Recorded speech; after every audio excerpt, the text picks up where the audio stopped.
Olá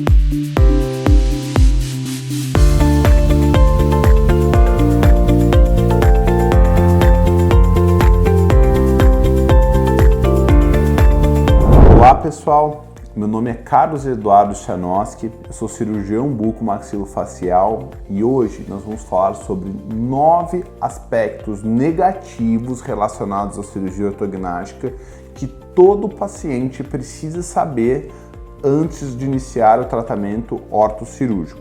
Primeiro, a parestesia, que seria a dormência do lábio inferior. Isso é uma das alterações mais comuns que os pacientes reclamam no pós-operatório, justamente porque causa uma sensação de adormecimento nessa região do ventríloco, dessa região abaixo da comissura bucal.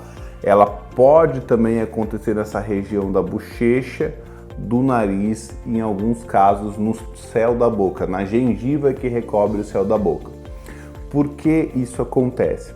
Normalmente porque a cirurgia ela comprime esse nervo, que a gente chama de neuropraxia, ou faz um rompimento parcial ou total desse nervo, que a gente chama de axonotimese ou neurotimese. Dependendo do grau de alteração, do grau de lesão que eu causo desse nervo, essa complicação ela pode ser irreversível.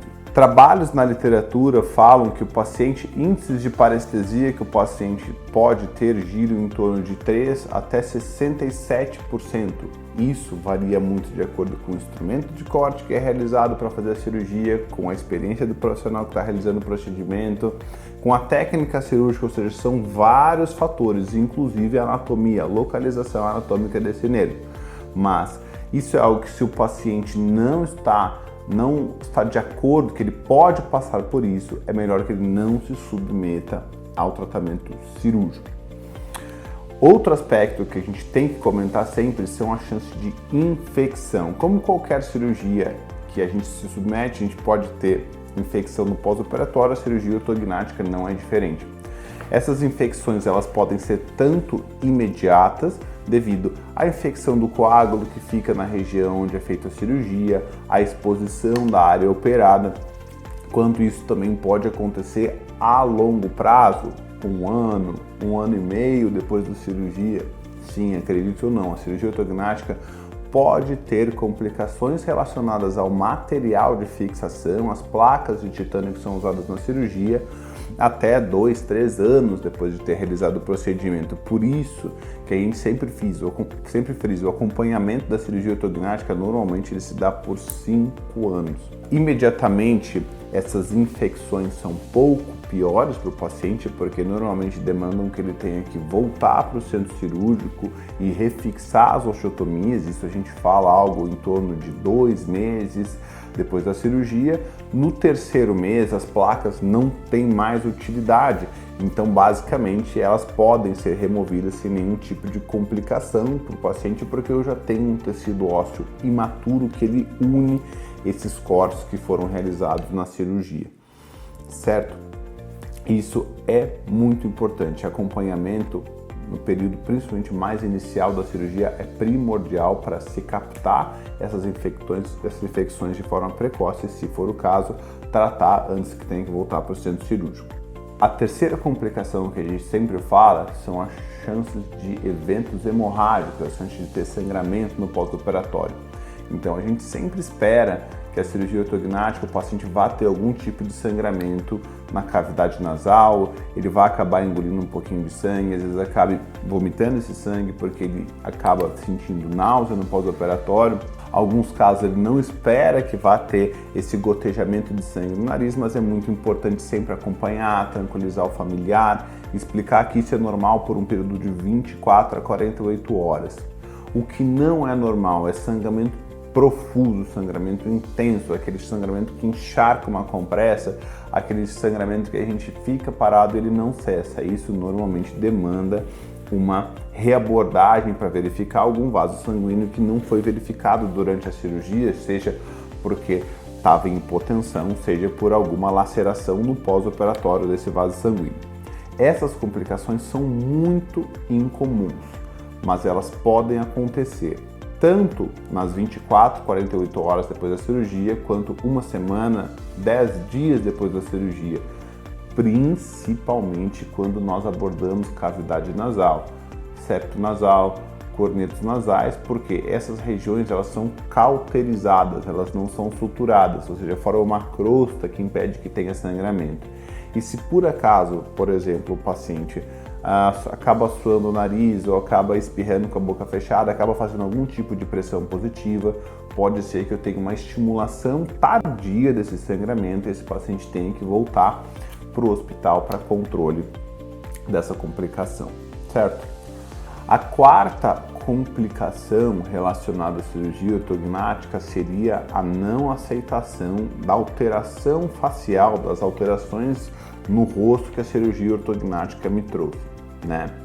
Isso, hoje em dia, é praticamente inaceitável, uma vez que eu tenho o advento de softwares de planejamento virtual extremamente precisos como ferramenta para eu poder conversar com o meu paciente e trazer ele para perto, discutir essas mudanças para que ele opine sobre o tratamento. Por isso que, pelo menos uma conduta da nossa equipe a gente nunca vai para a cirurgia se esse paciente não tem uma reunião presencial, ele acorda que está de acordo com o planejamento, seja via reunião virtual gravada, seja via conversa de WhatsApp, onde ele está de acordo com todo o planejamento que é feito, com a simulação das alterações faciais que vão ser executadas.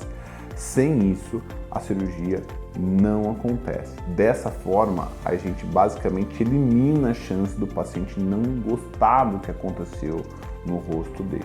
Isso é uma dica muito importante. Sempre discuta com o seu cirurgião, opine tudo o que você quer e o que você não quer que seja alterado no seu rosto. A quinta complicação que nós sempre falamos seria o alargamento no nariz, né? Então, isso é algo que é um pouco imprevisível. Muitos pacientes nos procuram, falam, pô, doutor, porque eu ouvi falar que pode ser que a cirurgia ortognática alargue o nariz, mas tem uns pontinhos que se dão que previne que isso aconteça. Pessoal, isso não é verdade. Eu não tenho nenhuma técnica de sutura dessa região, que a gente chama de base alar, que ela impeça que o meu nariz alargue. Pô, Carlos, então meu nariz vai alargar com certeza se eu fizer cirurgia ortognática? Também não é verdade. Normalmente, o que faz o nariz alargar é um conjunto de fatores, deles o movimento, a magnitude do movimento que é feito, por exemplo, movimentos muito expressivos de avanço da maxila tem uma tendência a avançar a minha espinha nasal e fazer com que esse nariz desabre, com que esse nariz se abre, causando esse efeito deletério do alargamento dele. A estrutura do nariz é algo que conta muito. Narizes que têm cartilagem nasal simétrica com cartilagem alar, narizes que são bem estruturados, têm estrutura cartilaginosa bem estruturada, têm uma tendência a se manter estáveis no pós-operatório. Narizes que às vezes são muito bulbosos, que têm uma cartilagem muito expressiva nessa região anterior e a asa do nariz é muito fininha, tem uma tendência, invariavelmente, do movimento que eu vou fazer e do ponto que eu vou dar, de acabar alargando. Então esse é um paciente que muitas vezes eu tenho que trazer ele para perto e ser sincero, falar, olha, existe uma chance muito grande do nariz alargar fazendo essa cirurgia. Nós podemos combinar uma cirurgia estética do nariz, uma rinoplastia junto com a cirurgia ortognática, ou até mesmo você pode pensar em uma correção tardia da cirurgia, uma cirurgia somente em base do nariz, ou uma rinoplastia pós-ortognática, uma revisão pós-ortognática desse nariz, ou até mesmo falar, não aceito que o meu nariz mude. Bom, então você não é um candidato para a cirurgia ortognática, porque isso é algo que é inerente ao procedimento. Sexta complicação seria relacionada à queda do cabelo. Pô, mas muitos pacientes se queixam que o meu cabelo ele pode cair depois da cirurgia.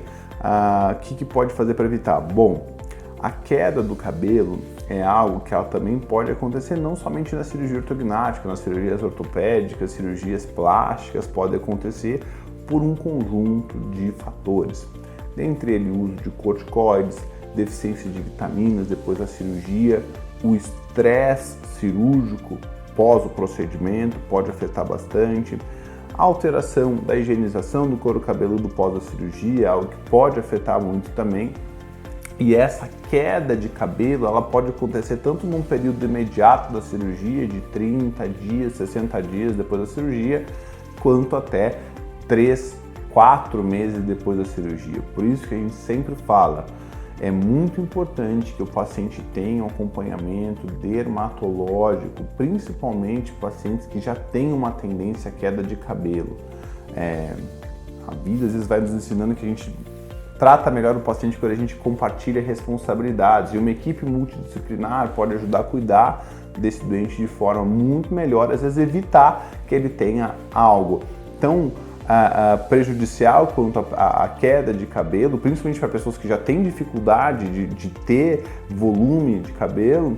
Eu evito que esse paciente perda quando eu associo um profissional especialista na área previamente à cirurgia ortognática. Então, o paciente que já tem uma tendência à perda de cabelo, sempre avalie com o seu bucomaxilo se não vale a pena também uma avaliação dermatológica antes mesmo de realizar esse procedimento. Dando sequência ao checklist que a gente tem que deixar muito claro com todo o paciente, a gente vai falar sobre a 7ª complicação da cirurgia ortognática, que seria a chance de espinhas no pós-operatório, né? Tem muitos pacientes que eles vão fazer a cirurgia ortognática e eles reclamam, pô, Carlos, eu nunca tive espinha, agora apareceu uma aqui, uma lá. Esse é um paciente que normalmente não tem um problema muito grande no pós-operatório, porque ele vai passar por um período de 2, 3 meses depois da cirurgia, ele nem vai se lembrar que ele teve 2, 3 espinhas no pós-operatório. No entanto, o paciente que já tem uma tendência à pele oleosa, o paciente que já tem uma tendência a ter esse desenvolvimento de espinhas e muitas vezes já faz o tratamento prévio à cirurgia ortognática, esse é o paciente que vai ter problema. Eu preciso trazer ele para perto. Novamente, eu preciso discutir com o dermatologista, ver se não vale a pena a gente associar um tratamento antes mesmo da cirurgia. Como se fazem muitas cirurgias estéticas da face, onde o paciente, antes de ser submetido, por exemplo, a uma rinoplastia, ele já passa no dermatologista, já faz um tratamento da pele antes mesmo de ser submetido ao tratamento cirúrgico. Isso vai prevenir que o paciente tenha uma piora da qualidade da pele no pós-operatório e também um resultado estético melhor da cirurgia. Quanto melhor a pele, melhor o resultado que o paciente vai ter do rosto como um todo. Em relação das espinhas, claro, a discussão com o dermatologista sobre os fatores etiológicos desse problema é muito importante. Mas normalmente o aumento da oleosidade, que é característico do edema, qualquer região que você opera, que ela acaba inchando, você passa a mão na pele e você sente que tem um aumento dessa oleosidade. O fato de ter operado o rosto muitas vezes faz com que o paciente tenha receio de fazer uma higienização adequada do rosto, com que vai estragar alguma coisa da cirurgia, com que vá, de repente, machucar, que vá doer. Então é muito importante a gente falar, da mesma forma que o paciente que é submetido à cirurgia ortognática, ele precisa fazer uma escovação dentária muito rigorosa, porque isso afeta diretamente a chance de infecção no pós-operatório. A limpeza da pele é tão importante quanto. O paciente se sente melhor e diminui a chance de que eu tenha efeitos deletérios na minha pele. Outro aspecto importante da gente conversar de todo paciente que vai ser submetido à cirurgia ortognática é sobre a chance da perda de peso que ele tem no pós-operatório. Então, alguns pacientes acham assim, vai ser ótimo, porque eu precisava perder um pouquinho de peso. Pessoal, tira da cabeça. Perder peso é saudável quando você faz dieta, quando você faz exercício, quando você se programa para fazer isso. Quando você perde peso de forma abrupta, você perde uma série de nutrientes, uma série de eletrólitos e normalmente está relacionado à perda de massa magra, justamente por não estar fazendo exercício físico e por não estar comendo da forma correta. Quando a gente perde alguns nutrientes básicos para o funcionamento do nosso organismo, normalmente a gente tem um colapso de todo o complexo, ou seja, eu me sinto mais fraco, a minha cicatrização fica afetada, a minha pele fica afetada, as minhas unhas ficam afetadas, o meu cabelo fica afetado justamente por esses nutrientes serem fundamentais para a manutenção e síntese do colágeno. Ou seja, quando eu não me alimento corretamente, na balança pode até estar parecendo que eu estou melhor, que eu estou mais magro, visualmente até fica melhor, mas para tua recuperação, para a sua recuperação como um todo, é muito pior. A gente não coloca um paciente de cirurgia ortognática numa dieta hipercalórica e hiperproteica, como às vezes eu tenho um paciente de infecção, que ele precisa ter um aumento do aporte nutricional. Mas é muito importante que esse paciente, novamente a gente bate na tecla da questão multiprofissional, esse paciente ele passe por um nutricionista junto com a cirurgia ortognática, previamente a ela, para que ele faça o quê? Uma alteração da consistência da dieta, porque obviamente você faz uma cirurgia em maxila, mandíbula, mento, você não vai conseguir comer os alimentos na mesma consistência que você comia antes, nem na mesma velocidade. E por mais que a gente fale que não precisa comer menos, o paciente demora muito tempo, é estressante, fadiga ele se alimentar, então ele não vai conseguir ingerir a mesma quantidade de alimentos que ele tinha antigamente. Por isso que é muito importante a gente tentar manter a quantidade de calorias, a quantidade de gorduras, a quantidade de proteínas que ele tinha antes, que ele ingeria antes da cirurgia, no pós-operatório. Como que a gente faz isso? É o bucomaxilo que deve fazer? Não, o bucomaxilo ele não tem formação técnica, ele não estuda para fazer isso do paciente da forma adequada. Por isso que é sempre importante trazer um profissional especialista na área, colocar esse paciente ser avaliado por ele e a partir daí ele vai ter um pós-operatório mais tranquilo. Esses são alguns pontos, de novo, não é para assustar nenhum paciente, é simplesmente para ser mais claro. O paciente que ele se sente seguro, que ele sabe exatamente como vai ser o processo de recuperação, ele normalmente tem uma recuperação muito mais tranquila no pós-operatório. O que acontece é o paciente, ele faz o procedimento e no pós-operatório ele se fez, mas eu achei que eu estava fazendo algo muito mais simples e meu cabelo está caindo, eu estou perdendo peso, minha pele está cheia de espinha, eu estou com o meu rosto dormente, ninguém me falou que isso aqui podia ser dormente. Ah, doutor, mas vai passar? Não, pode ser que não passe. Pô, por que não me avisou antes? Então, a gente sempre fala, tudo que é esclarecido é sempre mais claro, é sempre mais tranquilo, mais transparente. Olá, tudo bem?